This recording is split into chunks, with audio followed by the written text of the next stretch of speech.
Episode 3. Let's go. Welcome to the Fly Podcast. Fly Podcast. Welcome to the Fly Podcast. Fly Podcast. Welcome to the Fly Podcast. Fly Podcast. Welcome to the Fly Podcast. Hello. Hey guys. Hello. Welcome to the Frontline Youth Podcast once again. The Fly Podcast is back with the third installment, which is pretty exciting for us. Yes. I knew we would make it this far, but it's just cool to see it actually happen. Yeah. Welcome back. This was not even a thought. It's true. It was not. Welcome back to the Frontline Youth Podcast. We're excited to have you back. I do want to mention this. To those people that put in the comments the secret word, I'm not going to say what it is in case you haven't watched episode 2 yet for some reason. But the secret word, if you know what I'm talking about, good on you. If you don't know what I'm talking about, step your game up. Got to step your game up. You're not listening to the full episodes. I know they're long, especially episode 2. Episode 2 is very long, but I think it was like 2 hours and yeah.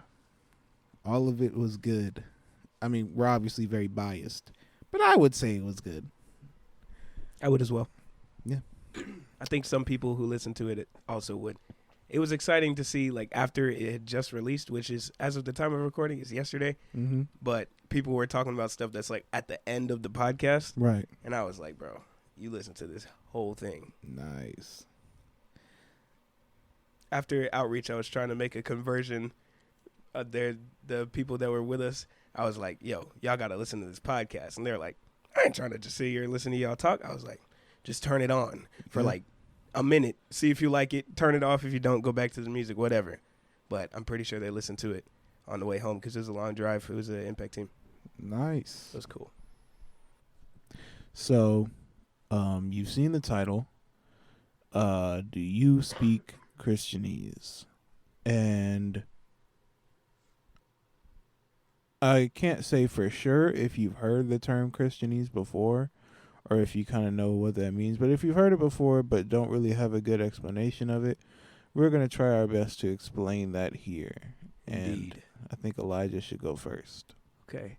So my idea of Christianese is people attempting to sound religious or maybe doing it by default because of the setting that they're in and using words like blessed and favor and joy and stuff like that in place of other words that they may use in another setting or from a different background.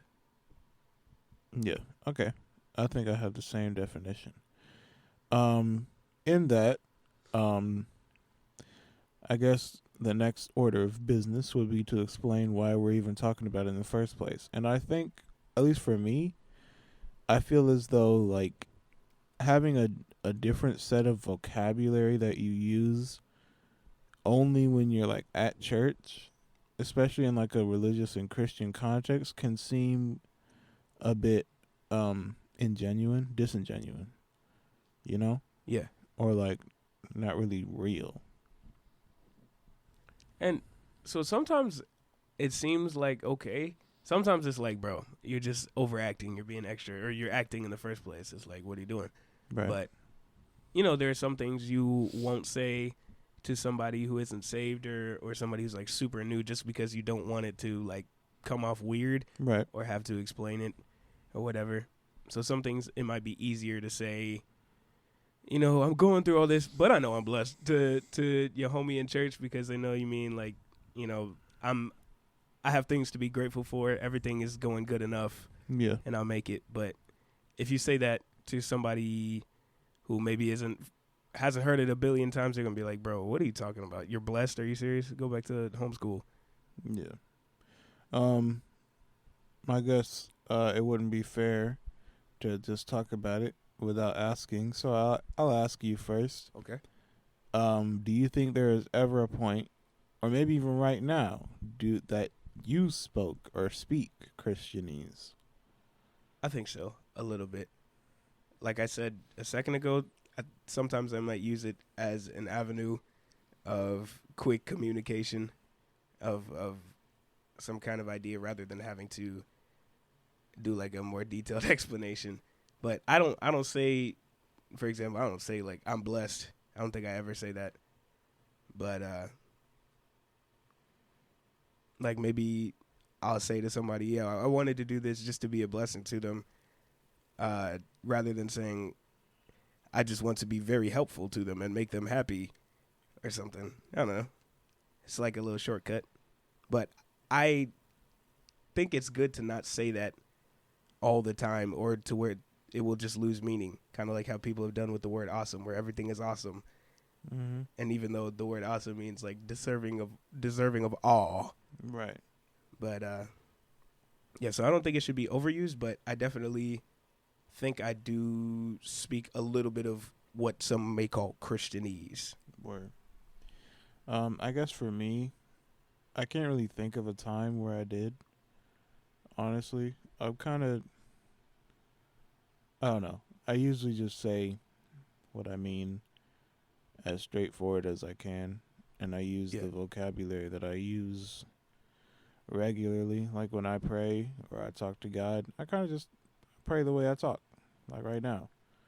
You know, like the way I'm talking to my co-host Elijah, I might pray like that, where, you know, it's like easier for me to get everything I'm really trying to say out. You know what I mean? I don't have to, obviously, I'm just praying to God. If I'm leading in prayer, obviously there's some things that go in that where, you know, I don't want to lead anyone, you know, with just strange words or, you know, I don't know, just like things that I know and things that I would say for my personal prayer life. But like if I'm leading, then obviously there's a difference there, because it is a part of the body, and it is like the place, you know, for those kinds of wordings. I agree. But I think that's the point where it's like, while there is a place, I don't understand how it can be something that you only do like around certain people, because it just makes it feel like, why say it at all? You know what I mean? Like, you don't really talk like that, so how come you turn it on all of a sudden? Yeah, so like I was saying a second ago, like it's got to do with the reason why. If you're like, I could talk to you and be like, yeah, I just been dealing with some issues with my salvation. I can't talk to a random stranger like that. They're going to be like, what do you mean issues with your salvation? What are you being saved from? Right. How is this salvation yours? Mm-hmm. You know, and so it's like, I don't know, I've been dealing with some issues in my relationship with God or something. Yeah. But I would say to use salvation. And so I don't know if that really counts as Christianese, but I don't know. Maybe. But I think it's acceptable and understandable and useful as far as that goes. But if you're doing it to try to seem a certain way or try to like be spiritual in somebody else's eyes, they're gonna be, oh, you know, they're gonna think I'm wise because I'm speaking this way, and I've learned so much from reading the Word of God. Then that's iffy. Yeah, it's iffy. Yeah, I definitely think if you're using it to like for appearances, using it to, you know, to appear as though you're really about it, but you're not. Right. Then, I don't know. Then that's really shady to me. Okay. I don't know. I guess there's another aspect where like a lot of times people will try to, I don't want to say over spiritualize, because, you know, everything is spiritual. I do believe that a lot of things, there are, you know, more things at work than you may think. Right. But I feel as though people kind of dumb it down to like, you know, there's something happening in their life and they're like, oh, it's demons. Oh, it's Satan. Oh, it's, you know, and it's like, I mean, life happens, you know, and sometimes, you know, it's pretty simple to understand why something may happen, but I don't know. There's one aspect where it's like that. I guess that's just the way things are described. Like, if you got that far in episode 2, I was talking a lot about how I was dealing with depression. Yeah. And I know it was depression, you know, and I knew exactly what was going on and why. And at least for me, I never, like, in my mind was like, I'm really just struggling with mind battles. Mm-hmm. I'm really feeling that demonic pressure against my life. Like, it never was that, because I mean, and maybe it's more of a personal thing than anything, but I know what it is. You know what I'm saying? And I know what the issue is. And Right. then the spiritual aspect of that would be to pray and ask God to fix it. You know what I Yeah. mean? And to help me. But I'm not, blaming it on something else. You know what I mean? Yeah, I get you. I think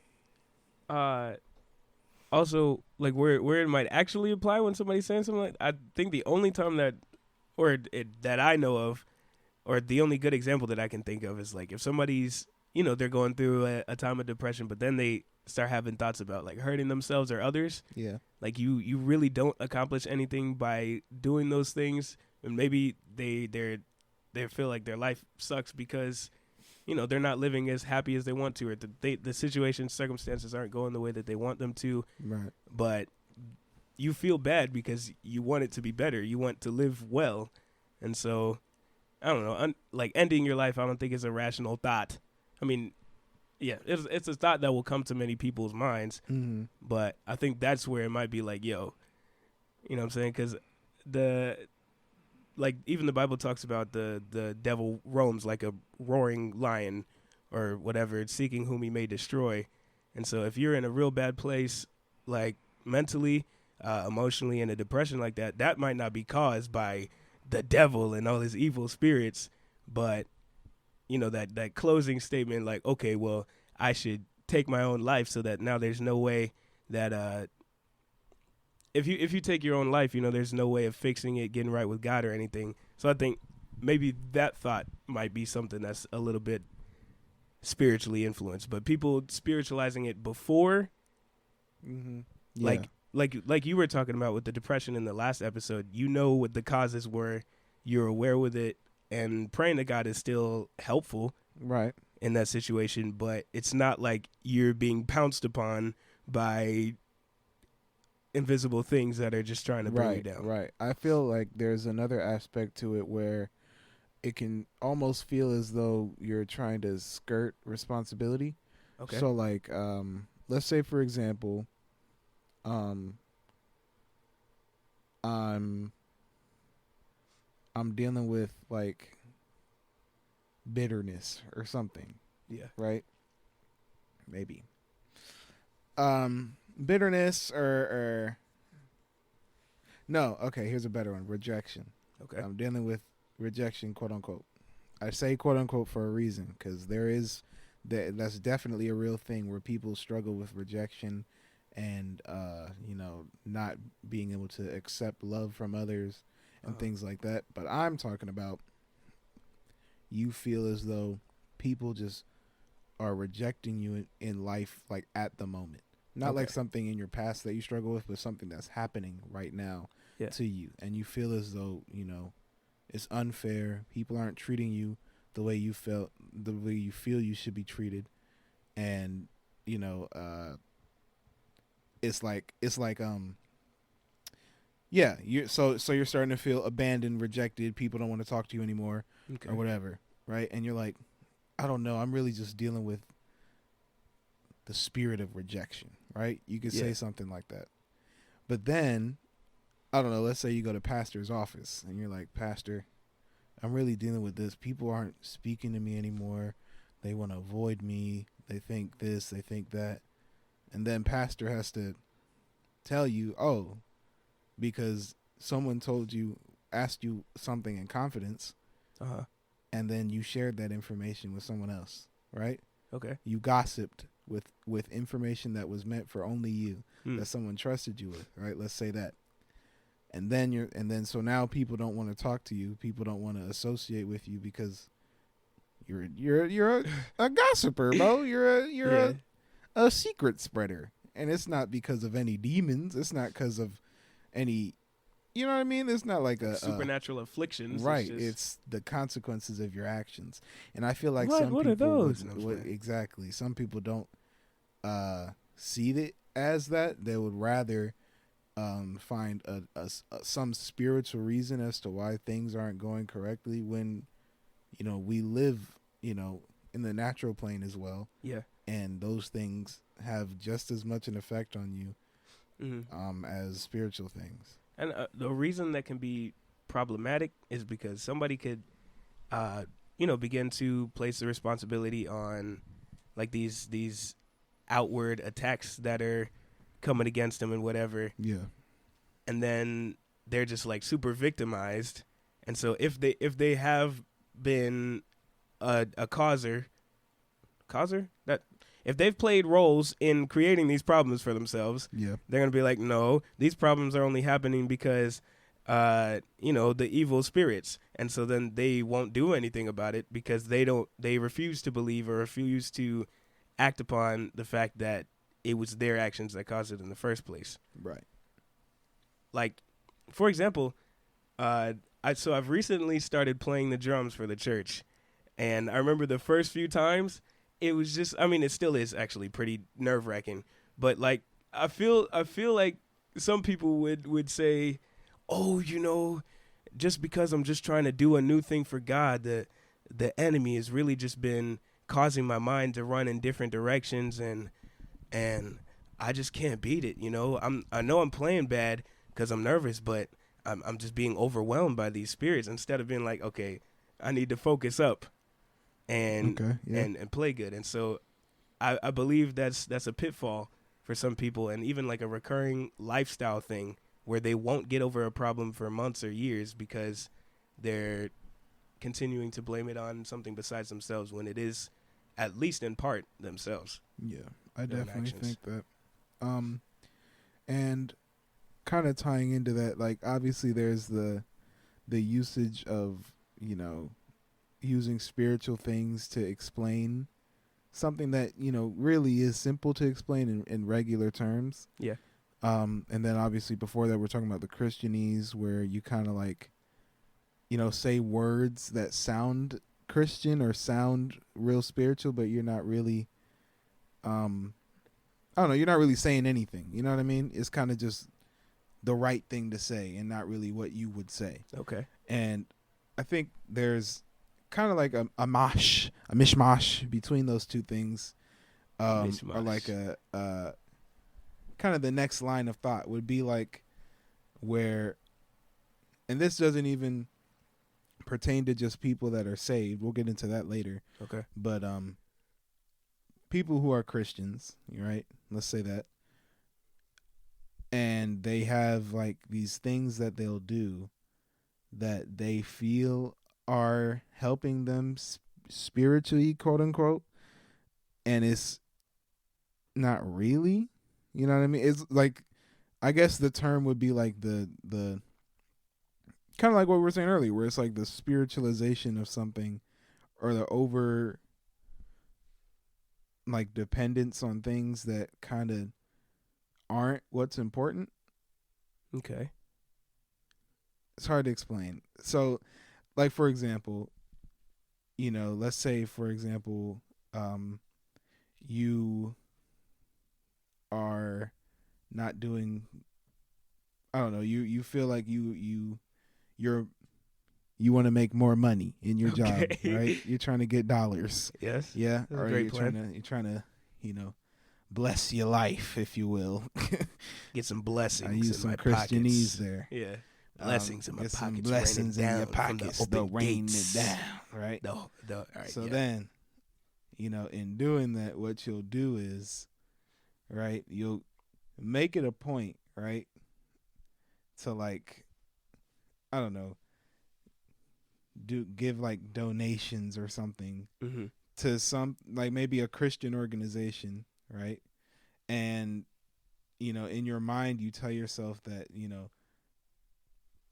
A equals B, action A results in result B. So you're like, if I give money to some charity, God will see that and say, good job. Yeah. And then hit me up with some dollars. Yeah. Right. And that's kind of like this over spiritualization, or not even over spiritual, blah, blah, blah, but it's more like a I don't know, like a oversimplification of kind of how these kinds of things work in the supernatural. So it's like God isn't a being or a character, but rather God is like a system of luck. Yeah. So if I do this thing that makes me feel good, or not, I mean, makes me feel good, like right. about myself, Yeah, like I went to exactly. church Like, on I've Sunday done the right morning, thing, or yeah.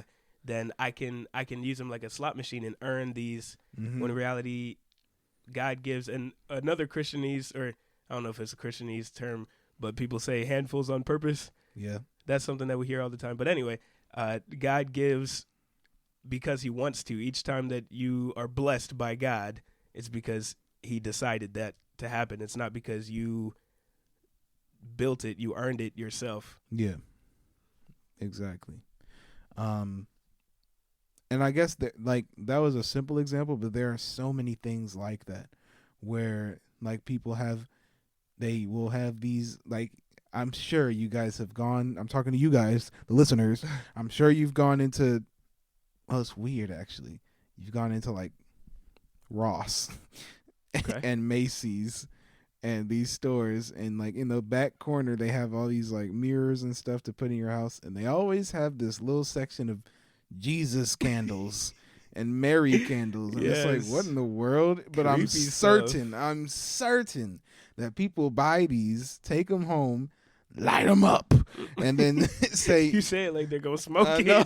We smoking a Jesus pack and then they today. said, this house is blessed because I lit up Yeah. this Jesus candle. And so kind of just like empty religious stuff that has nothing to Right. do with the real truth. Yeah, or like putting up pictures of Jesus on the wall with your family. Yeah.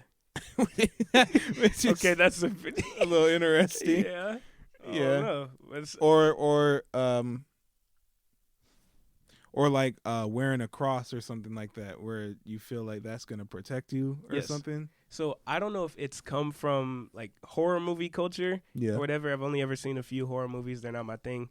But in horror movies, there'll be some horrific supernatural monster, and then somebody will quickly snatch up a cross object that they've been hanging on their wall Yeah. and show it in the demon creature's face, and then it's Mhm. gonna be like rah, rah, and then like leave them alone and be scared and whatever. Yeah. And I think even in Catholicism, there's a lot of relying on these objects and symbols for Yeah. protection that, like, it involves no avenue of connection between you and God. It's just you and this object, and it makes sense to you. So you're like, oh, yeah, I'm protected. Right. Because this is religious enough to keep away from these other, these existing things that might attack me or Mhm. overwhelm me.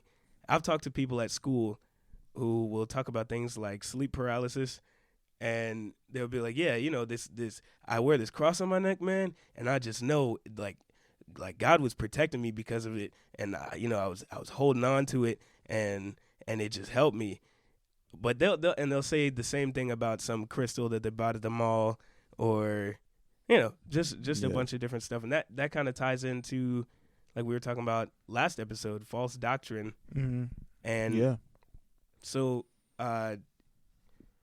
and last episode, when I think I was talking about false doctrine, and I said a lot of it comes from mankind just trying to do something that is like, it makes sense to him, Mhm. and put his own input, his own foot in some truth of life, and then just Right. twist it, right? And the Bible talks about that there are many plans in a man's heart, but it's God's way, only God's way, that leads to eternal life. And I think men have many plans in their hearts, and women. I'm saying men like mankind, but people have many plans in their own hearts about like how they're going to serve God, how they're going to receive these blessings and giftings. And in reality, like there's a way, like you got to get to know God. It's God's choices, God's decisions, Yeah. how these things come through your life. It's not, we don't work that stuff out ourselves, Yeah. but people will think they do. And so they'll buy some Jesus candle. Be Yeah. like, okay, so this is what we're gonna do. We're gonna buy our Jesus candle, and it's gonna protect me from my bad dreams. Yeah. Or something like that. Yeah. Yeah. So I guess, this raises the question, obviously, of, if that's not how you get, favor from God, the protection and all that, what is it? What do you do? Yeah. And the obvious answer, well, maybe it's not obvious, but the answer is to obviously get saved. You know what I Yes. mean? Give your life to the Lord. Most important decision. You know what I mean? To say, hey, God, you know, I'm sorry for my sins. I believe you died on the cross, you know? Yeah. Help me out. Yeah. Live with me. And so, yeah, like, I mean, God is aware of your existence. He's aware of everything that's going on in your life. But salvation is, like, we don't build it ourselves. We don't earn it ourselves. But it is strictly based on your choice to accept God into your life and God's choice that he's given universally to accept you once you turn to God and you're like, God, I'm ready, or whatever. God, I'm open, you know. But yeah, every person has to make their own decision to serve God. But once you've done that, then, I mean, God has access to your life because he's not going to mind control you and be like, Mind control. stop it. I'm sorry. Kanye West. Kanye West. I want to talk about mind control. But God's not going to possess you into praying so that he can give you the things that he wants to give you, all the good gifts that he wants to give you in life. Yeah. You have to go to him because otherwise it's not a relationship. It's just him controlling you. You know what I'm saying? Mm-hmm. So the way to get these blessings and protections, he's not an ATM, but build a relationship with God. You know, allow God to work in your life, and it'll just work that way. Once you have a relationship with somebody, that's how you, yeah. Definitely. Yeah. I've had this conversation with a couple of people, obviously, a lot of people. And sometimes, even in my own life, it's like the question is, like, let's say we're past the part of, you know, letting you know what I mean? Telling you what it means, telling you about God, Christianity, getting saved and all that. Yeah. It's past that. And now it's, you know, time to make a decision. And you don't. Right? It's like, why? You know what I mean? What are you waiting for? You know what I'm saying? I'm like, you know this. You know why it's important. You know the alternative, which is hell. Fact. You know, heaven, believe in God, or don't. Disobey him and all that. Live in sin. And I'm like, you got two options. And one of them sounds really nice. Uh-huh. So why don't you do it? Right. And I mean, this is going beyond, it's past the point where people aren't sure if they believe, but you're saying like people who are like, yeah, I believe in God and I believe I need to get right with him, but they won't do it yet. Yes. They're like waiting for the key moment or something. Yeah. So I got a cool little story about this. I think we explained on the last episode, we explained either on episode 2 or episode 1 what outreach is, where we go out and try to spread the gospel to people so people might get saved, just in case they haven't heard it. And so I was on outreach one time, and we're in the Walmart, and I'm talking to people. These conversations were not going great. I was like, oh my goodness, I feel like a salesperson right now and not like I'm having conversations with people about the real God, you know. But this one lady, I run into her. She's there pushing a cart with kids in it. The kids were bad. And they weren't bad, but they were just hyper. She looked tired. He said the kids were bad. Hey, we talking about that second half. Yes, Stick around. Stay tuned. If you're listening to this right now and you're up to something, you're like, man, I'm about to turn this podcast off. They talking too much. You are going to miss out. You might not even be hearing this right now. Somebody's missing out right now. I know. Because And they already we turned gonna it have off. another secret word. I'm not gonna tell you what it is. If you're listening right now, I like you, man.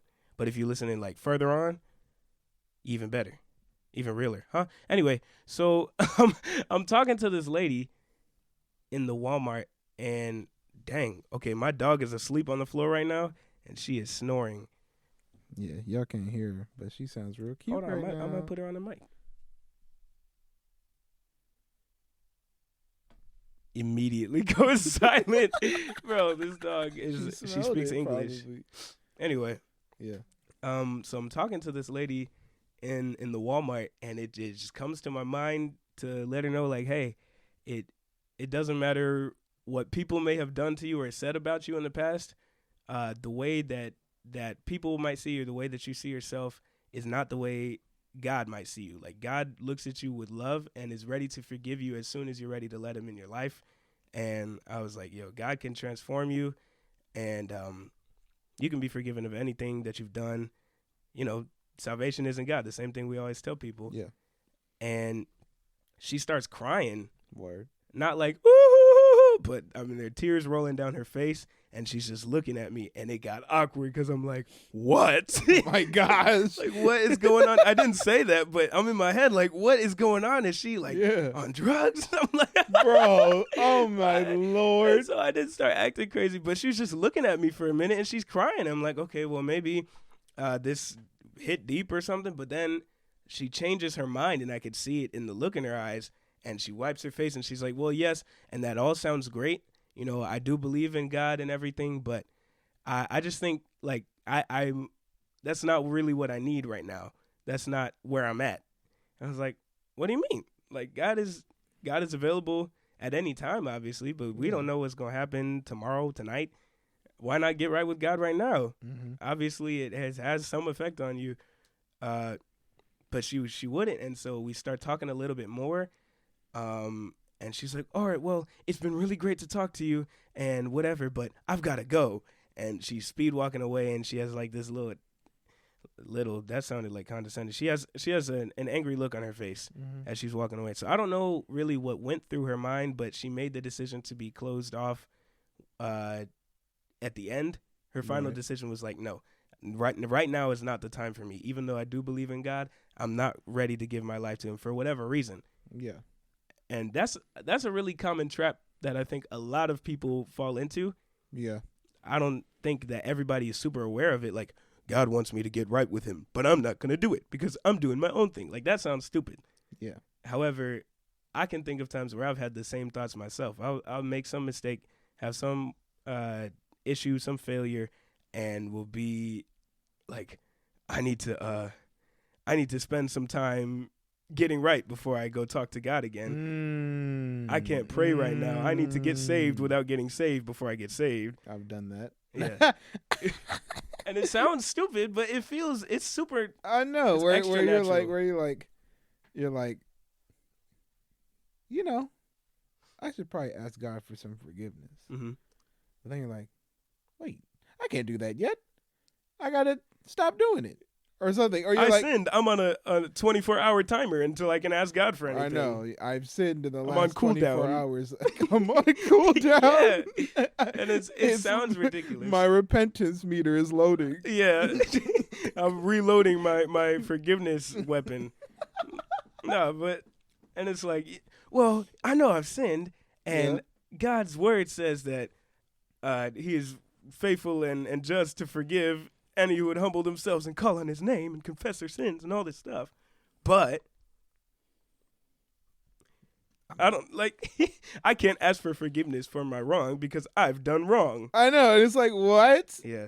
How does that work? But I mean, yeah, where you feel inadequate to talk to God. Mm-hmm. So then you don't. And it's like, bruh. And so something to remember here is that we kind of all are inadequate to talk to God. He's the creator over all.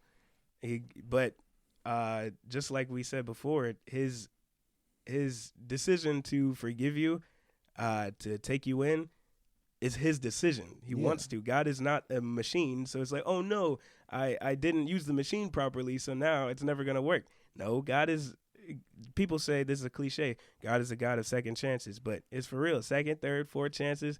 If you would be like, hey God, I messed up. Please lead me in the right direction. He's happy to. So don't, just because you've made a mistake, and maybe this is for you who's listening right now, don't allow yourself to just waste time like drifting around, wondering what you're going to do, maybe even going deeper into sin because you're scared to go to God who wants to forgive you. I know it sounds ridiculous, but it happens to all of us. So just, Bible says today is the day of salvation for a reason. Get right. Yeah, or get left. Oh, my goodness. Sorry, I had to, bro. Everybody, yeah, bro. For real. I don't really, I guess Elijah covered it, but I'm going to say it again. Reiterate just one more time. If you want to get saved, get saved. You feel me? If you don't know how, hey, bro, say it in the comments. DM us on our Instagram. Mm-hmm. Call us. We don't got a number. I don't know. DM us. Do something. Yeah, exactly. Reach out, bro, and we can help you, bro, because it's really that easy. Yeah. Living life as a saved Christian isn't super duper easy. You know, there are obviously challenges with that, but you know, getting forgiveness for your sins, having God forgive you, Jesus come into your heart, you know, change your life, take away your blame, make you blameless, cast it into the sea of forgiveness. All these cool things. Yeah. Is like one prayer away. Yes. One prayer away. And it will be the best prayer of your life. The best. And so don't wait on some incredible feeling either. Yeah, just don't let wait it be. till, you know, you're sad or you're in your feelings, your emotions. Yeah, but just let it be genuine from your heart and be like, well, I'm gonna give my life to God. Yeah. And you don't need to know a bunch of stuff already or have years of experience under Not your at belt. all. Yeah. You just do it. Yeah, for sure. But yeah. So that marks the end of part 1, or half 1, part 1, Segment 1, partition uno. 1. So I guess we're just gonna move into our part 2 here. Yes. And Elijah had a topic that he wanted to talk about, so I guess I'm gonna let him head that up here so that he can, I don't know, kind of lead the convo. A little bit. Yes, sir. So in the first episode of the podcast, we touched a little bit on, you were talking about future goals of being a father and a husband and stuff. And we kind of just, like, I asked you if you expected to face any challenges because the whole concept of fathers is going away. And we were talking about how, like, most people maybe at school or at work, you wouldn't expect to have two parents, and especially not a father in the home. But we didn't talk about that much because that was only brought up to get to another topic. But what do you think has changed to the point where fathers aren't around? Or do you think anything has changed? Do you think that's like the factors that influence that have always been around, but people are only now thinking it's okay to just leave their kids? Or I don't know, man. Like, people have less responsibility, I guess, nowadays. Not less responsibility. They have less discipline. Like, they don't carry responsibility. You know what I mean? They're like, they don't feel as though they have any obligations to answer for their actions. You know what I mean? right. At least a lot. I feel like that's, you know, in this day and age, there's a solution to run away from your problems for everything. You never have to deal with your consequences. Yeah. You never have to, you know, deal with the repercussions of things that you've done. You can just find some method to avoid it. Okay. And I guess that's kind of like the mindset. So maybe that plays a role, but I don't know. The mindset has changed. That's fair. I feel like we should get someone on the podcast who like has a situation like that. Mm-hmm. Because I feel like our input was pretty whack. Not whack, but like, I don't know. We have both of our parents lucky, and we're apparently in the lucky few. So, you know, I feel like for the listeners, we'll come back to this topic with somebody more brainy. Somebody who's having somebody who has had a different experience. Yes, precisely. The first time I said somebody who's having a different experience, who's cooking a pasta, making a pizza. Anyway. My bad, y'all. But sometimes, like, when I'll be on Instagram, you know, they got all the reels and everything, and it's like TikTok, but it's on Instagram. Just get TikTok. No. But a lot of people will be in the comments of certain kinds of posts, like, where are your parents? Or like, bro, where is this girl's father? But that's kind of real because I feel like it has had an effect. Like we just discussed, I mean, that's where their parents are. Some people's parents are just not taking that responsibility and whatever. Or I feel like I got to include this, you know, just to make the point known. This is the second half. Anything goes in the second half. Anything goes. Hey, bro, sometimes fathers want to be involved, and they're not allowed either by the court or by their baby mama, as the term is called, their child's mom, where they can't, they're not allowed to interact. They only get to see them on weekends, or they see them over the summer or whatever. Yeah. And somehow it's always their fault in the family structure. It's always the dad who's alone, no kids, Yikes. no custody. So I don't know. I feel like there's also some double standards there. Yeah. Some things where it's like, I remember I heard this one point where it was like, if Brody has to pay all the child support, he's supporting the child, why can't he have the children? If the person who is receiving the child support is using the money for something else, or can't support the child on their own, why do they have them? I don't know. But there are more aspects to that. But anyway, Elijah was saying that, for whatever reason, some people, that situation is real where they don't have both parents in the home for whatever reason. And he was saying that affects their content they make, or like their judgment. Yeah, their judgment. That's a good one. But like, regardless of where you're living at, regardless of who's involved in your life, you got your parents. They're gonna be some kind of role models. Like, every little boy wants to be whatever profession his dad is when he's little. He's like, oh, my dad's a policeman. I want to be a policeman like him because my dad is. Or I don't know if it's the same way with girls and moms. But anyway, when they don't have that, I feel like sometimes, especially for people who are younger or in developing ages, like 10, 11, 12, they just start getting into some weird stuff that nobody else has been there to tell them not to do, to advise against. And so the only influences that they're receiving are from friends at school, or just people all over the internet that are doing all types of different things. But the reason I was mentioning that is like the types of posts where people will be in the comments like, where are your parents? It'll be like, look, this is why you don't just go browse freely on Instagram, because it ain't safe. Promiscuity. Seriously. So there will be some like kid dancing, moving provocatively. Right. And it really sparks the question, where are your parents at? But as like we talked about, the circumstances with uninvolvement, whatever the reason might be, for some people it's death. Like some people's parents are not alive, or yeah, that's not funny, but yeah. Yeah. I'm sorry, he just made a face at me. It sounded kind of drastic because I got all close to that. Death. But I'm being inclusive for everyone's situation. Everybody's situation, yeah. And so, yeah, I think kids these days are a little bit different. I know I'm still in my teen years, and I just talked a lot about the internet aspect of it too. Yeah. Like, the internet was around when we were little. Right, but it wasn't around. It wasn't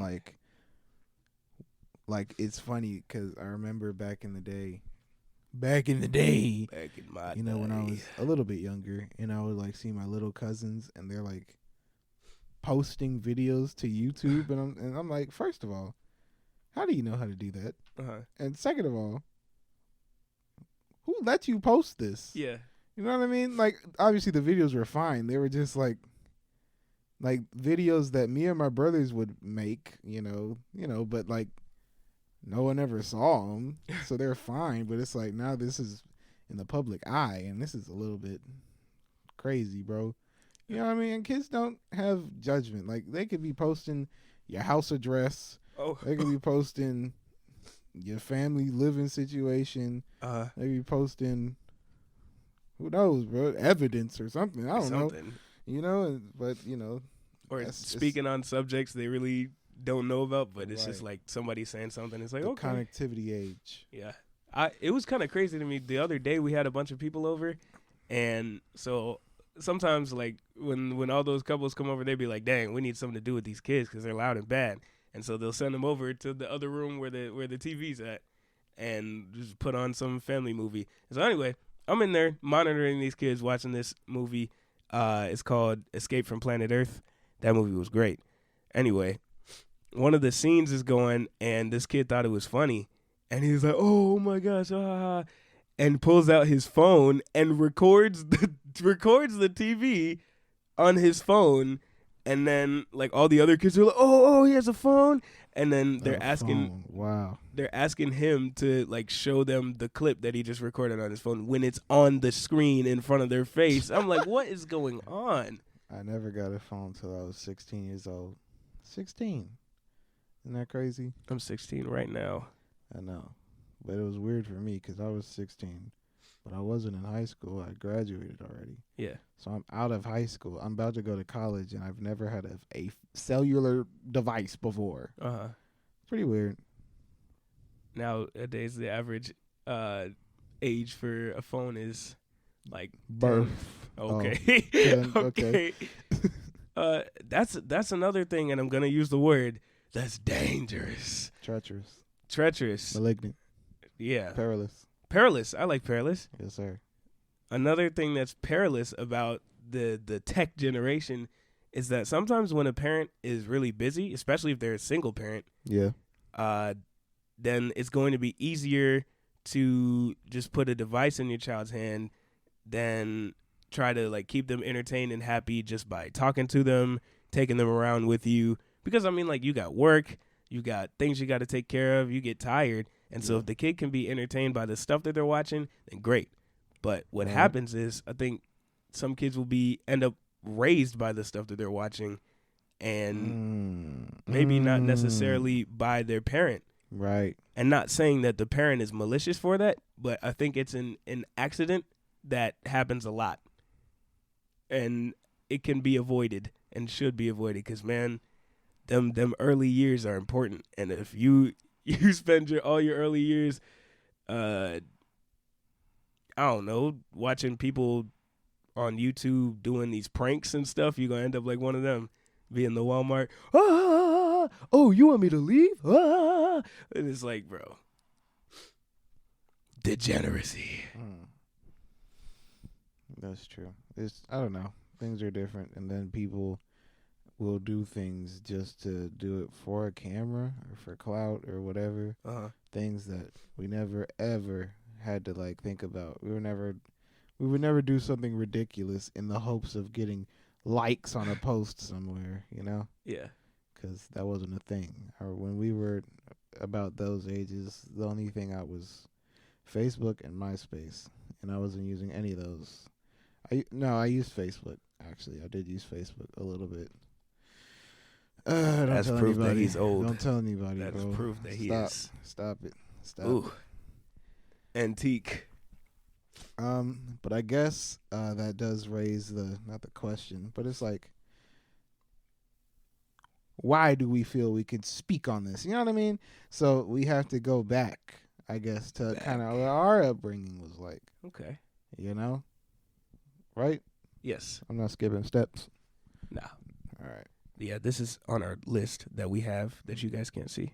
Got to cover the right points. You know what I mean? But yeah, upbringing. Go ahead, Elijah. What you want to say?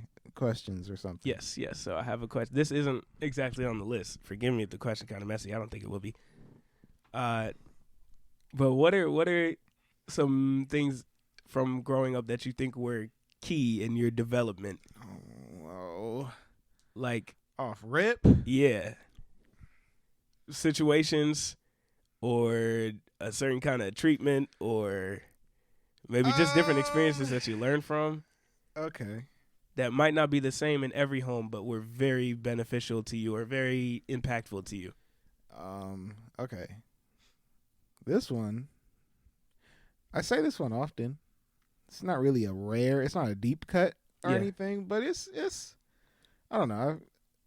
I maybe don't mention it as much as I probably should, but I do feel like my worldview and like I was about to say my view on the world. My worldview and my view on the world. My worldview and my perspective of the things around me and the way that events happen was shifted dramatically because at the young age of about 11, we moved to Guyana in South America for a missions trip, Yeah. you know. And when we did that, I don't know, I learned a lot of things. Not that I learned a lot of things, but I experienced a lot of things that I'm certain that most of my peers have not experienced. So I've seen more. I've seen more life. You know what I mean? More life. More life. Where a lot of my development years were there. So a lot of things that I learned were important. A lot of things that I learned were the norm. Were not the same as those who maybe lived in the States their whole life, or, you know, in most of the Western world, or in a first world nation is really what I'm saying. You know, living in a third world country is definitely eye opening, because from the outside looking in, you tend to like feel bad and like be like, oh man, they need our help. These third world countries, it's so rough living there. These living conditions, whatever. And then you live there, you're talking to everybody, you're friends with everybody or whatever. And, you know, first of all, you know, they don't become them anymore. Right. You know, oh, them, they need, you know, they're you, they're us. Yeah. And then it's also like, these people are just as happy, if not happier, than most of the people I know in America. That's true. Where it's like, you know, you realize really what's important, because they have, you know, their families together. A lot of them, they have, you know, just communication. They have camaraderie. Yeah. They have the people in their life that they put at the pinnacle of importance. That sounded crazy, but yeah. The pinnacle of paramount importance. And you know, all these material things and stuff is kind of like not necessary to have happiness. You know what I mean? Yeah. And I don't know, it was important for me to realize that. Like, obviously they, like, also I realized that they do have things, you know what I mean? It wasn't like, you know, they're living in like Cuba, because in Cuba they're, you know, they had a trade embargo. Oh gosh, Shout out Cuba. Get into that, these politics and history and all that, but they have a trade embargo. They couldn't get, basically America locked them off from most nations from getting a lot of imports. So then, you know, if they wanted a new phone to them was new to us like years and years ago, and they're still driving around in like really old cars and things like that, because in Cuba there's like a literal trade embargo. But in like these third world nations, you know, I guess some people can't afford it, but like most people I knew, they weren't like, what is that? What is that glowing device you holding in your hand? Right. Wow, I can tap it? Like, nah, they knew what a tablet was, a phone was. Yeah. You know what I mean? It's not like, I think that's important too, where you're not ignorant to things, and that was important in my upbringing. And then there's more stuff, but I'm gonna let Elijah cut in for a little bit if he has anything. Yeah. So I wanted to definitely back that point up, because that experience in Guyana was eye-opening in the way that you get to see people that may look different. I mean, not in our case, but I don't know, talk different, come from a different living situation. Racial comment? Yeah, it was a little bit. No racial, sorry. Proud to be. Anyway. Hey, bro. But people who might speak a little different or eat different foods and stuff, like whether that be in the States, whether that be wherever you're at, that they are just people like you are. And so there are some differences that you might have to like learn how to navigate in order to get along. Like, for example, if somebody only speaks Spanish and I only speak English, like for us to be friends, obviously there's some things we'd have to get through. But at the end of the day, like they're a person like me. And so I remember the other day I was at a taco truck, right? Yes. Okay. Taco truck. Seriously, I'm at this taco truck, and it was me there, and then a bunch of there are a bunch of Hispanic construction guys that were standing around there all on break from this project that was like right around the corner. Right. And you could tell they're regulars, like the people in the truck are having conversation with them about, oh, what about yesterday and this and this and that. So we're just chilling, and I can't speak too much Spanish, but for some of the listeners, you might know Isaiah and I have some Hispanic heritage. Some Hispanic. A lot. Mostly Hispanic heritage, actually. Yeah. And so like our parents speak Spanish, but they decided not to teach us. How fun. Haters. Anyway, so I'm talking what I can to them, and we're just chilling, waiting on these tacos. And then there's this one white guy out of the whole group. He's just there to get some food. Mm-hmm. He's dressed in top to bottom military uniform, and so this girl comes out of the building to our right, and I think it's like some car sales place. But anyway, she walks out of there and she beelines for this dude. She's walking through all of us. She comes so close to me, I could have like extended a finger and touched her. She didn't even look at us. It was like we weren't there. And she goes to this one dude, the one white guy, and is like, "Hey, good morning." And I'm thinking, okay, they're friends or something, so that's why she's walking to her friend. That's normal. But she hands him these business cards, and she's like, "Yeah, it's really cool to see you around here, and I hope we can get some business from you. Make sure you just tell your friends and family about such and such a place. Here's our number." And he's like, "Oh, okay, cool, thanks." He's cool, regular guy. Maybe it's military. Maybe that's why. She turns around, walks again right past me, like super close. Like she could have, I don't know. It's a situation where you would say, "Excuse me," a little bit. Okay. Nothing, no eye contact, no recognition or acknowledgement at all. She just goes. I was like, what in the world?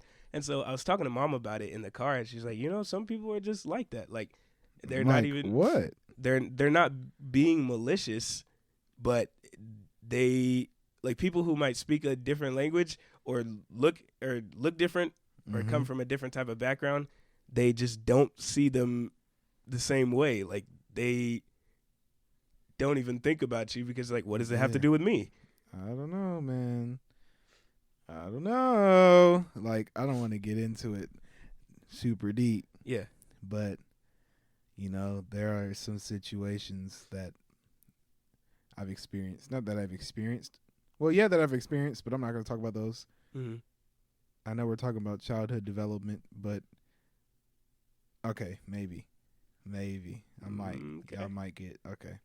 But first, I was talking with a friend of mine at school recently at college, and he was saying that this collegiate dude. Yeah, it was weird that like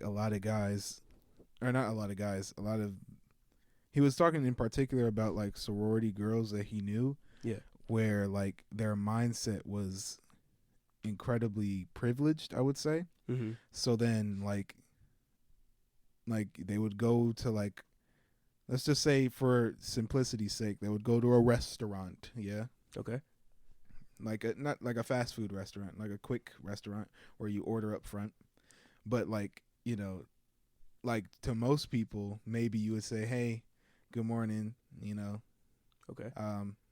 Can I get," and then you start saying your order, and then they say, "Can I get and then, they bring out your food. You're like, "Thank you so much. Have a nice day." Mm-hmm. But he was telling me that they treated these people, they're people working behind the counters, giving them their food as like it's a vending machine. You know what I mean? Put the money in, say what you want, and that's it. You know what I mean? No human interaction, no speaking. Yeah.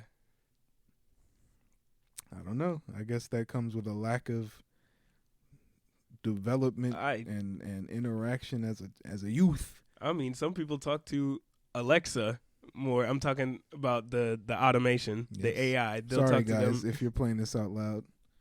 Yeah. Just activated your Alexa. I don't have an answer to that. Stop. Anyway, but some people will talk to like Siri or their AI with more, what do you call it?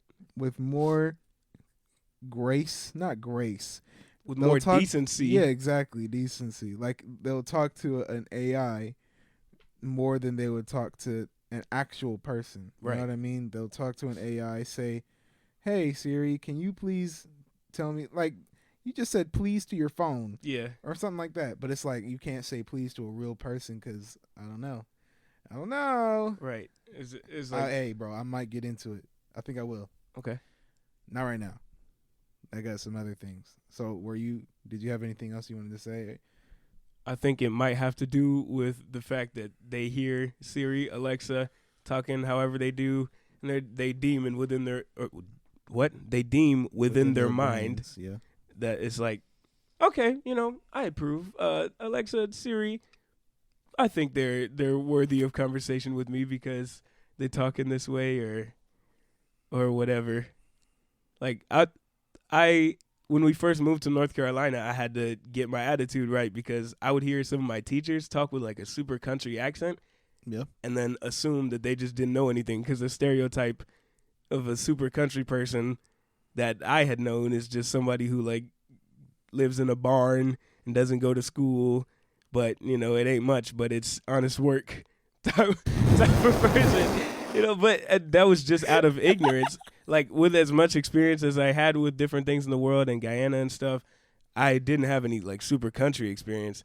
So when my teacher's talking to me like this, I'm like, oh, but I mean, they could be Just intelligent as people knowledgeable as anybody. Yeah, obviously. And so that's just stupid and ignorant of myself. But I'm thinking that those sorority girls, like, they look at certain people and think they can decide whether they're worthy of you being decent to them or not. Yeah. Not based off of the content of their character, but whatever else they might observe. Ooh, you didn't want to say it? The color of their skin. You can say it. But it could also be the language they speak, the social class they're at. And so I didn't want to limit it to, but race is a thing. If they speak in French, but they look the same, they're not going to be like, oh, that's so cool, you speak French. No, so there's but some. then if I'm from Côte d'Ivoire and I come, yeah, that's Ivory Coast for y'all who don't know. I come from Côte d'Ivoire and I'm speaking French, but I'm African. Obviously, I'm Ivory Coastian, or however you say it. I'm sure it's in French. Yeah. I don't speak French, but it's like, they're not going to be like, wow, you speak French. It's like, what does this guy think he knows? Yeah. That stuff comes from childhood, I think, also. Yeah, I do. I also think that ignorance definitely comes from childhood. Hey, bro, I'm definitely going to get into it. I am, because look what y'all done did. I got to. But first, let's go into more lighthearted territory for a minute, for a moment. A moment in time. An important thing that occurred in my lifetime. Towards my development and my understanding and all this. Yes. Was way back in the early years of school and all that. I was 12 years old. I almost said I was in 12th grade. I was 12 years old. Okay. Same thing. No. And I had me a little 12-year-old stupid love romance girlfriend. I did. Okay. I know. Y'all didn't know about this. And what's crazy, not a single listener knows about this. What's crazy is that I'll be telling kids that I see, like, what do you mean you have a girlfriend? You're 12. Hey, bro, I did too. I'm a hypocrite. I'm a hypocrite, a liar. The truth comes she out. wasn't really my girlfriend. Okay. I mean, like, that was just what all right. I had to learn some very important lessons from that time. I had to learn some things about how to speak to people, how to speak to women or girls in that case, because obviously we're kids, so we're not men and women just yet. How to have tact, how to have... Okay, I have two stories. Oh, man. Oh, my goodness. Oh, man. Okay, the first story was just me being a moron. Nice. And, word of the day? I don't think I've pulled that word out on the podcast once. But yeah, bro. Moron. So, moron. I'm talking to her, right? Let's call her Nisha. Okay. All right, I'm talking to Nisha. And I don't know why I said this, but as I'm talking, I guess hey, bro, and look, I should not have told Nisha this. I shouldn't have said anything. Nisha. I'm saying that. Hey, but you live and you learn. So I'm talking to Nisha. I'm like, oh, Isaiah. Nisha, you need a breath mint. I said, you need some gum. Oh. Bro, why. I don't know why I said that, but I don't know. I was just saying what I was thinking at the time. You know what I mean? I didn't have any filter. And, bro, Nisha said, all right, bet. Deuces. Didn't talk to me for like a month. Or, I don't know. It felt like a month. I don't remember how long. Felt like a month without his girl, without like his... a month without you, Nisha. Nisha. I was hurting in my heart. I said that I need you. Stop it. Stop it. I had a similar experience, and don't forget about your other story. I'm not done with this story. Oh, my bad, y'all. Hold on, because I didn't explain how I learned. Okay, good. So what happened was, right, I was tight with her mom, bro. Oh, I was tight with Nisha's I almost mom. said her name. Yeah, no. I mean, it's a last Nah, name. nah, All right, go nah. ahead. So I was talking. Nisha's mom was like, Isaiah, you and Nisha, I don't know. Hey, bro, her mom was on my side for real one. But anyway, she was like, you and Nisha need to work this out. I don't like seeing you guys not talking, not hanging out, because you guys She was trying to set y'all up. I guess, bro. You guys were the real ones, the homies. What happened? You guys were talking all the time, and now you guys rarely talk to anybody. You know what I mean? So she was like, you need to come apologize to Nisha. You need to set it straight, and you need to own up to the things that you said and be sorry about it. And I was like, dang. Top 10 moms. You're right. So I did those things. I was like, Nisha, I'm so sorry.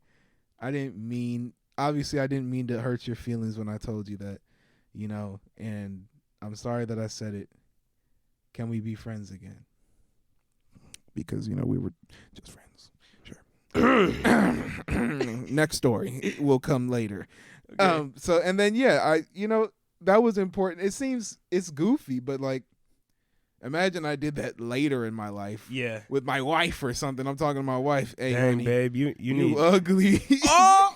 You not looking too pretty babe, today I didn't know something. you look like this without your makeup. Stop. Anyway. Or something crazy like that, because I didn't know. learn when I was young. Yeah. All right. Quick side note off of that, though. Yeah. For people who may not, and in your case, you did have both parents, but this lesson was taught to you just by another responsible adult. Yeah. That decided to invest themselves in your situation because they cared about you. And I think that's pretty cool. A lot of the viewers, I believe, like I know some of y'all who are listening, and some of y'all have had, it's not your parent, but somebody has been really significant in your life, some adult who is just, a role model to you. And I think that's pretty cool. I'm grateful that those people are in the world. For sure. But so when we were in Virginia, this is like right when we got back from Guyana. Ooh. I was about 11 years old.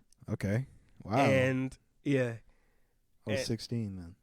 Gosh. Wait, no. No, I was 15. Yeah. And so we would go to this amusement park, and I'm with some of my friends. I think you were there. Yes, you were there. Maybe, I don't remember. You were. We were all there. Apparently, I was. And we're just talking, hanging out, and whatever.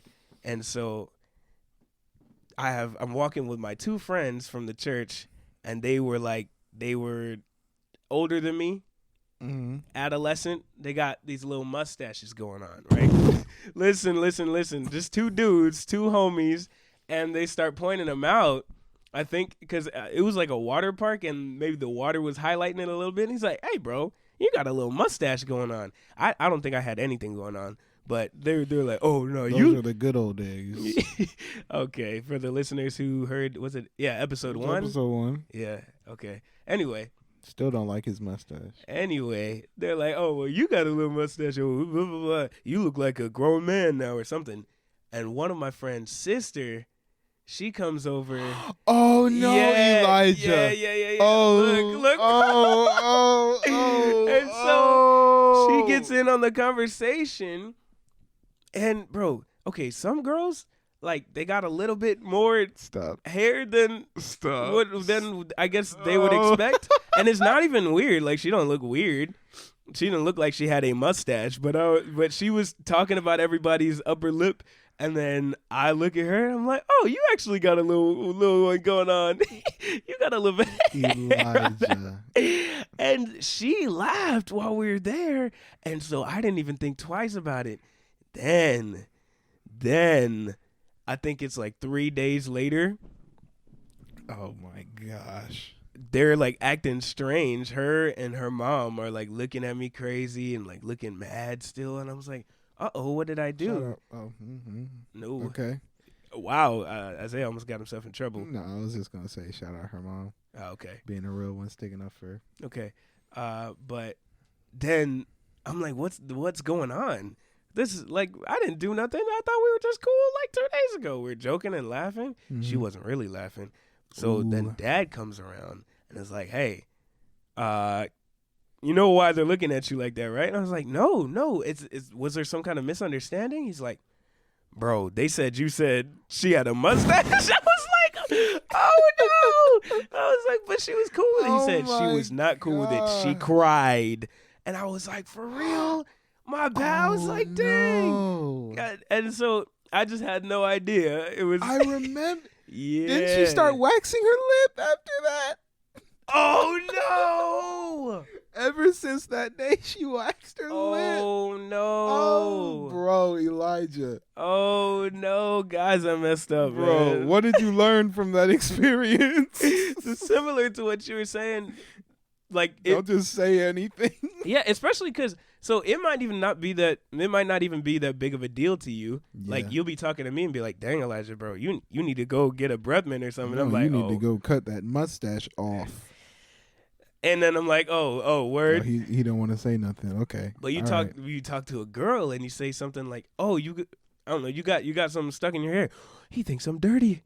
Oh no, all these different thoughts are going on, and then it's like, maybe not something in your hair. I think you're just a good friend if you point out something like that. But Yeah. you know, if you point out something like breath or hair, and Yeah.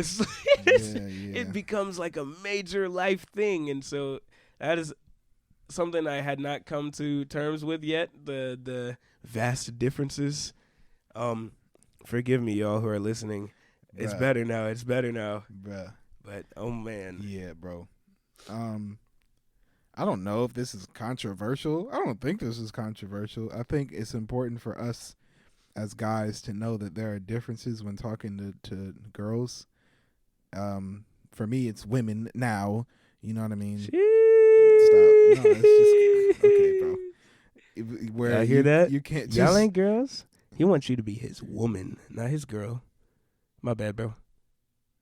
Go. Elijah about to get kicked off the podcast, bro. Kicked off. Oh, this is on some episode 1 stuff. Bro, exactly, bro.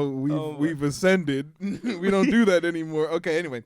What I'm saying is like there's a difference. You can't just like Elijah was mentioning, I could tell him, "Hey, you need a breath mint." He's not going to be like, offended by that, you know what I'm saying? But also we're brothers.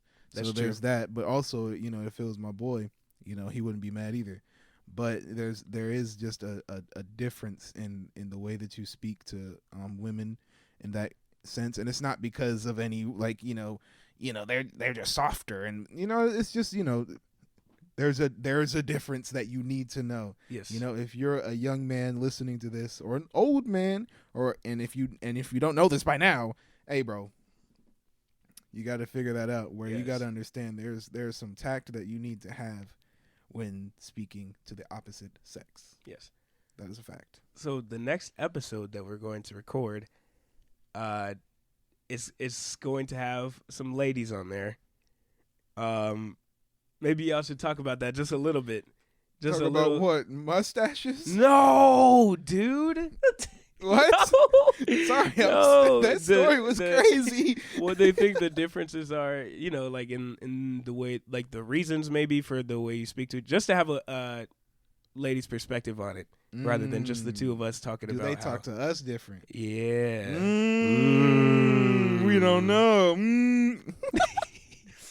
Okay. Yes. Do you have any more stories? Because if you do, that would be good, because I do. Okay, And it'd yeah. be good for you to have one after. I do have another story. This isn't about between guys and girls or men and women or whatever, but I had somebody, it wasn't like the closest friend. I was about 8 years old, Mm-hmm. and he was telling us, like, the whole class about all this stuff that Santa Claus is gonna get him, and all the other kids in the class were looking at him like, I don't know about Santa Claus, and they're just looking, but they didn't say anything. And I look left and I look right. I'm like, hey man, you know Santa Claus isn't real, right? This man is a dream crusher. And it was just a lack of tact. And so, I mean, we're talking about Santa Claus. It's not that deep, but like it ties into later on in life. But anyway, so he starts bugging. He's looking at me crazy. Elijah, what do you mean? What are you talking about? You know who told me Santa Claus is real? My mom. And I'm like, oh, okay. And he's like, and I already know she's telling me. That's how I know Santa Claus is real and you guys are wrong, because my mom would never lie to me. I go, Ooh, I sat there quietly for a minute Elijah. and I said, well, and then so mom worked at the school that we were going to in Guyana there, and she interjected and saved my life and this Saved kid's his- dreams. I know, saved his relationship with his mom. Yeah, oh, and You that's lied to me. well, he wasn't gonna believe me. That dude, he was ride or die for his mom, There which you is go. cool. That's a cool thing. Shout out parents Shout out parents, indeed. and loving children, loving parents and loving children. Anyway, but just like in speaking to people, like we were talking about earlier in the podcast, on maybe if you're on outreach or if you're you're just speaking to somebody who has a different opinion or a different background, that you mind the things that you're saying and you don't just let your mouth go. Yeah, for And sure. Say like, oh yeah, everything that I'm saying is right and universal, and anybody who doesn't agree will just have to deal with it. They just need to suck up those feelings, and like that's not a great mindset to have, and you'll probably end up making enemies Yeah. or just misunderstanding people that you otherwise could have had a better relationship with. Yeah. So, all right, Yeah. What? you had another story? He I doesn't want to tell it. don't want to tell it anymore. Okay. I'm having The return of Nisha. Shout out Nisha. Uh-oh. Oh, this story is... Ooh. Okay, go ahead. All right, bro. Oh my Lord. Hey, look. I was a young person, a young individual. Here he goes. He's in the age card Hey, again. look. I didn't know everything. Okay. Can you pass me that water over there? I need some hydration for this story. This is so ridiculous. Bro. Let me get some water too, though. Y'all hear that? Ew. No, I'm sorry, bro. I'm using a sippy cup. A Not a sippy gym cup, bottle. A gym bottle, yeah, whatever it's called. A water bottle. All right. Oh, okay. All right. I'm gonna just tell it.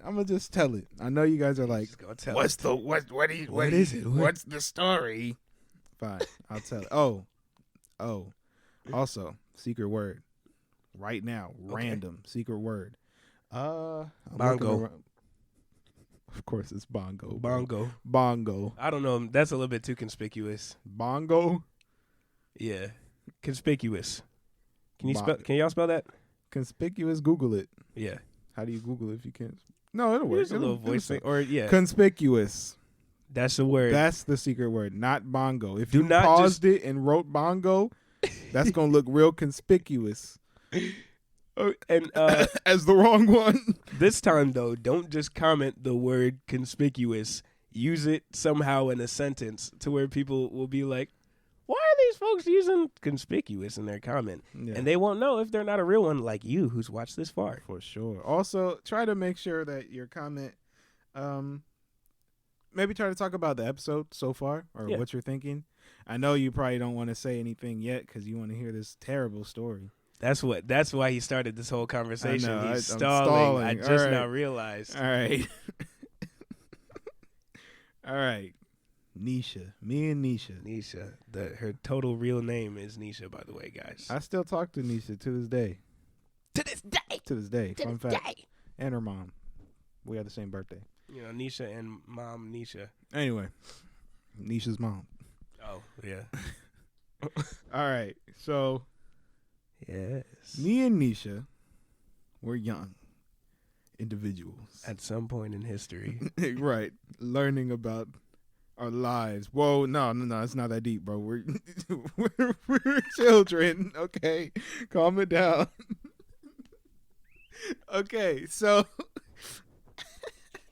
and there was a point where we were like, Are we boyfriend and girlfriend? Oh my Are we goodness. boyfriend and girlfriend?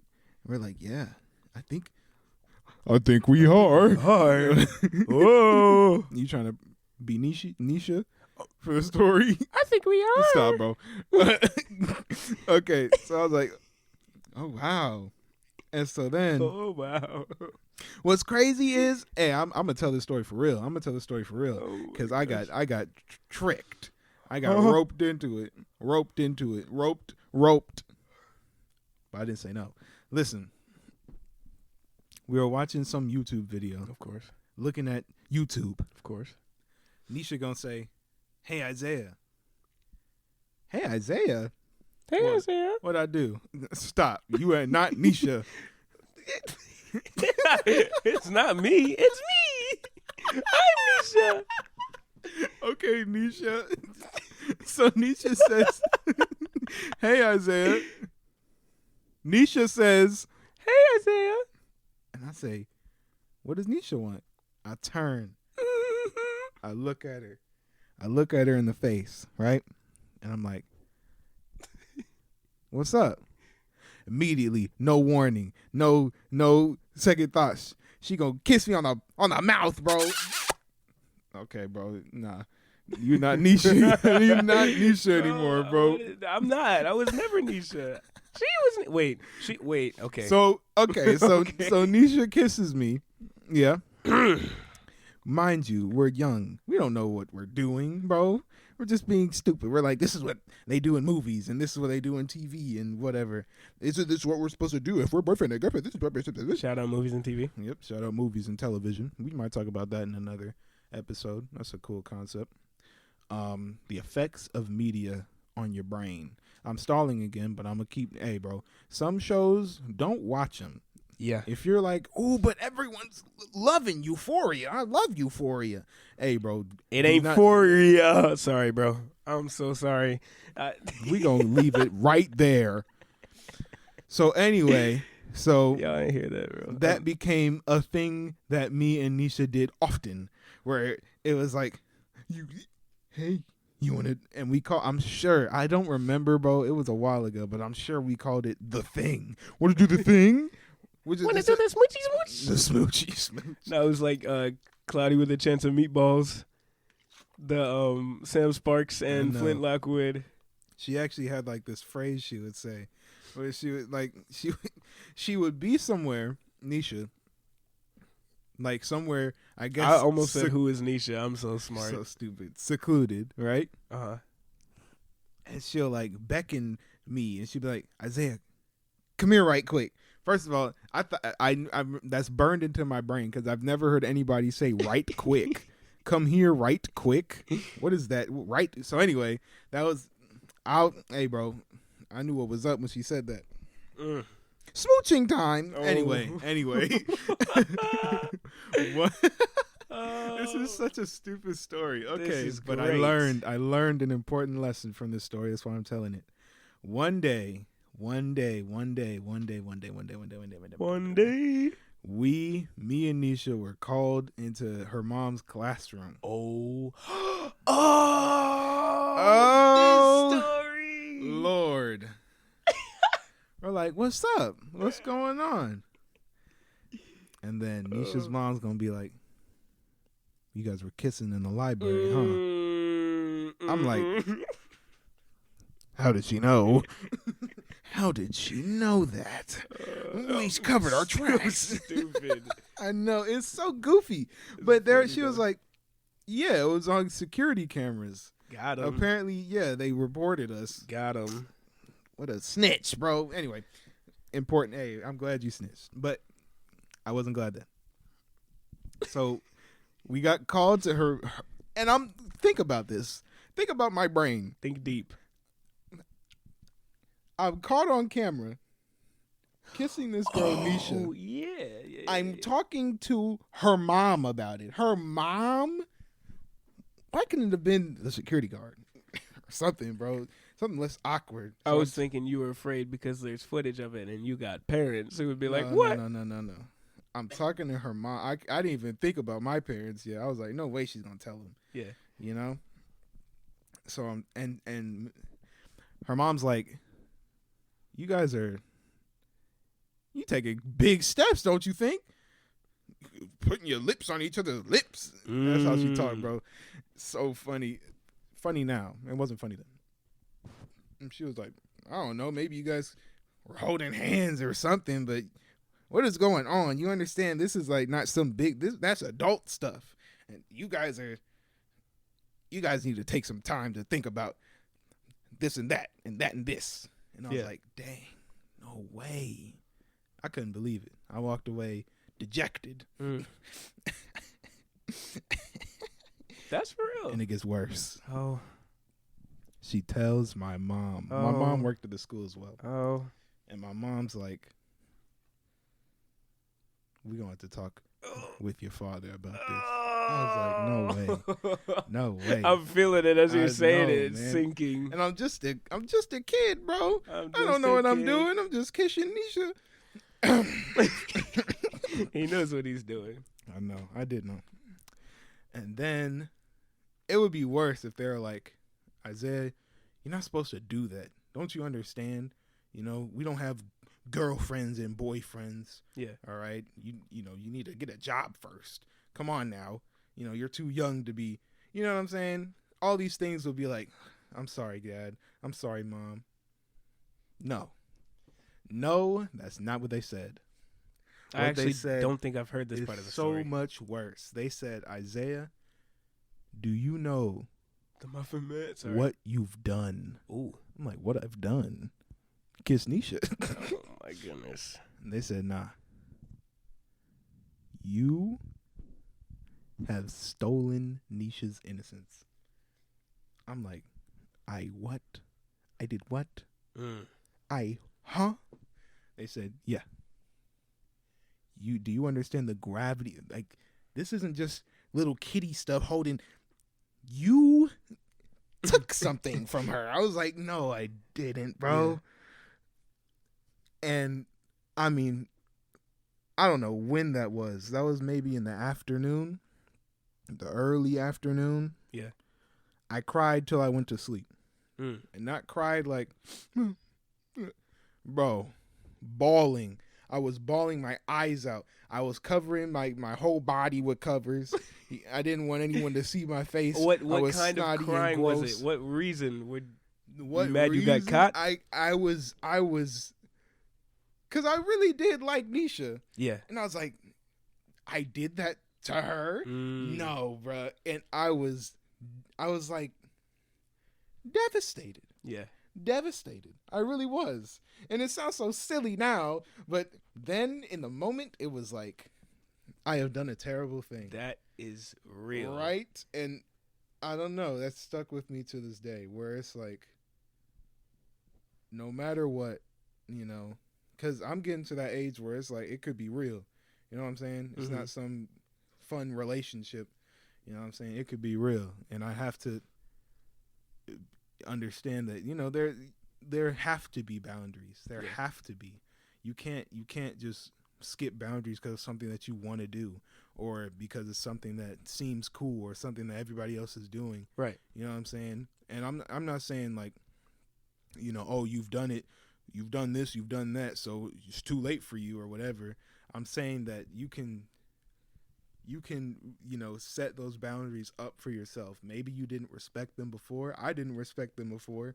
You know, if I was older, it might have been more than just kissing, but I wasn't. Yeah. You know, because I learned that way early. You know what I mean? But I'm saying there was that potential there if you don't learn that lesson. So the reason I told this whole horrendously embarrassing story is that, you know, you can't ignore the boundaries that you need to set up, especially in a relationship. Yes. Not that was a relationship, but you know what I mean. You know, and I learned that, and I've carried that with me, that trauma. It's not trauma, but that lesson with me to this day. So speaking of the word trauma that you use here, and I'm not gonna go derailing. Shout out Nisha. But I know a lot of kids at school. I'm calling them kids, and they're my age. I know a lot of individuals. I know a lot of peers.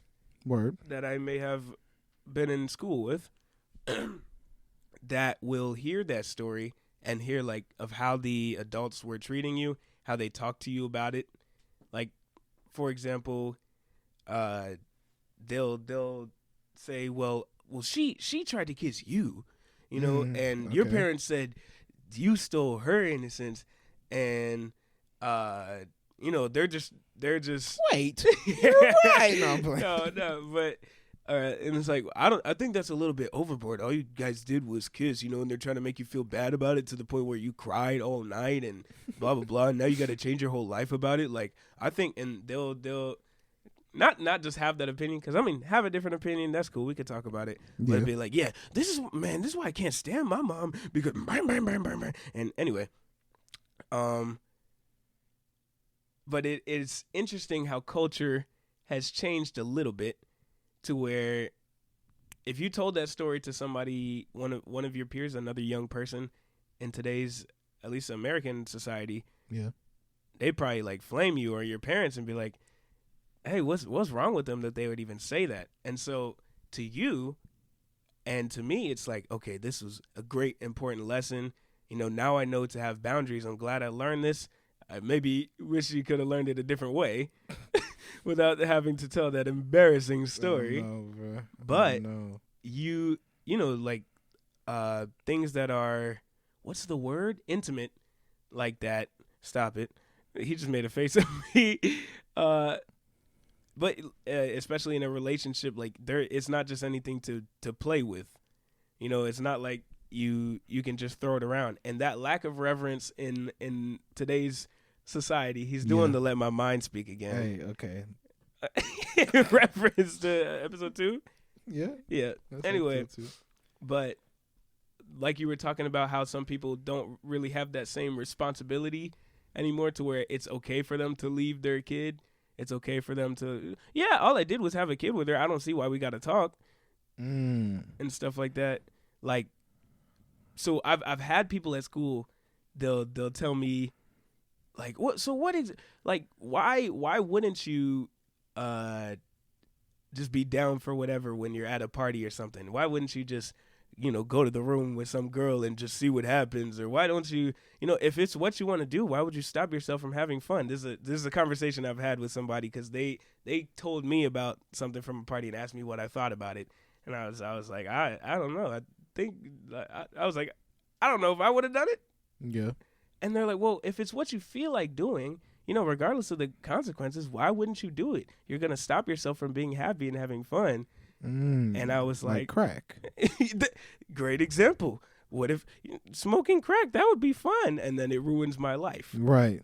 You know, and so people say that those boundaries don't matter. And people say that your parents are overbearing for or trying to control your life, for being, I'm using air quotes, harsh on you, like the way that you took her innocence away and making you cry and stuff like that. But I mean, that stuff might be necessary a little bit, because now you know, and you're not going to just play around with some girl like that, I hope. I'm not.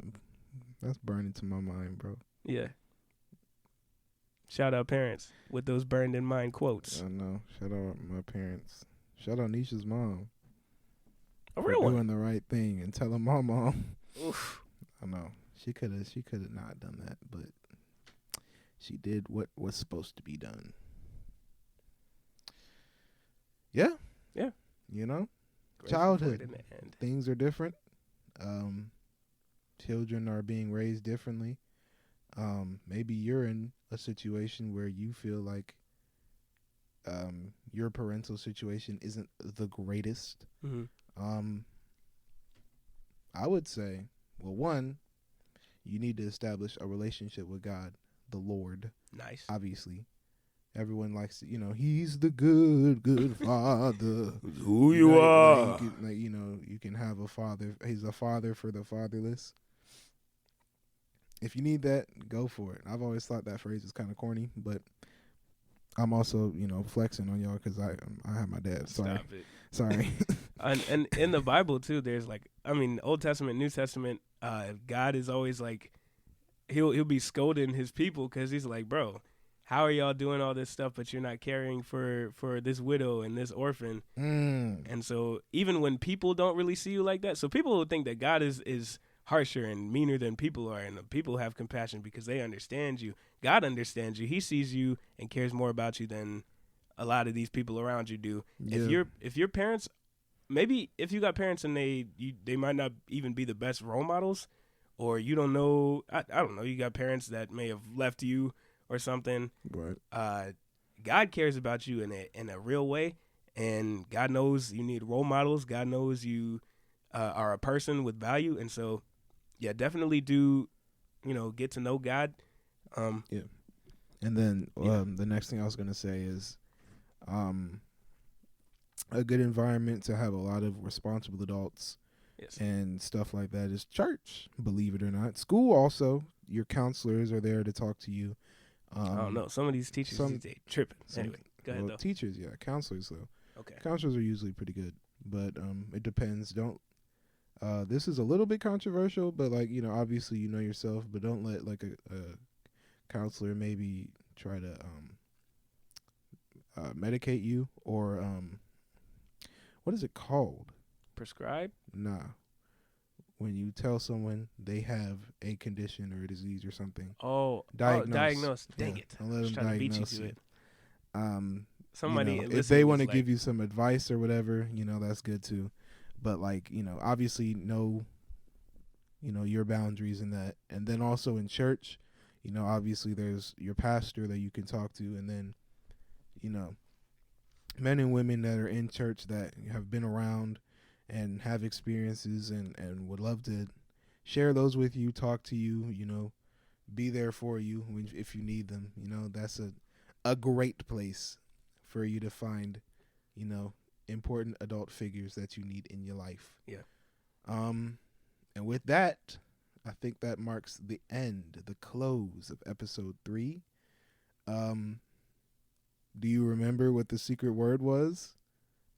I don't think you do. Might not have been that obvious. Yeah, out in might the not open. have been that obvious or out in the open, but maybe it was obvious and out in the open. What's a word that means obvious and out in the open? I wonder. I don't know, but references to this word were definitely not obvious and out in the open. Yes, the secret word. And also, please, feedback. I know it's actually more difficult now to do feedback through Anchor. I think we're doing it on Spotify and whatnot. So I know Spotify does have a poll that you can answer, but I don't know how to answer it. So if you really want, I think we're going to put up an Instagram post, kind of like what we did for episode 2, where we put up an Instagram post and we say, hey, what are your thoughts about this episode? And then you can just put your comments there, or you can put your comments on the YouTube channel. Yes. If you want to. That's also linked on the Instagram if you want to find that. Our Instagram is @FlyPodcast, believe it or not, _podcast. Right. And yeah, so thank you so much for listening, and we'll see you in the next one. Oh, before we close off, the YouTube channel, these other avenues are really small. We haven't grown much yet. We're just starting out. This is episode 3, and yeah, this is episode 3. We're still going. Unless you and growing. Unless you are using Instagram and you go to the link tree that's in the bio, for those of you who didn't know, and you get to one of these platforms, it could be super hard to find it. Right, just searching it. But it's easy to search on Instagram, obviously, because it's an app. Yeah. But if you're listening right now and maybe there's somebody that you would like to hear the podcast, don't tell them to just look it up or something like that, because they might not find it. I have trouble finding it sometimes. I got to look up all this complicated stuff. So maybe send them a link. Mm-hmm. Definitely send them a link. Or just send them the Instagram. The Instagram is, again, @fly_podcast. And if you want to send them a link, I'm going to read it out for you right now. It's Anchor, like a boat anchor.fm/the-fly-podcast. I'll say it one more time. Anchor.fm/the-fly-podcast. and that's it. Yep. You can send them that link, and that will take them to the Spotify, Google, Amazon, pretty much everything, Apple Podcasts, whatever. We're up pretty much everywhere, which is pretty cool. So, yeah. Now, thanks for watching. Thanks for listening. Thanks for being a part of this. Thanks for being our community and being our listeners. Love you are guys. the greatest. Love y'all. Bye. Peace.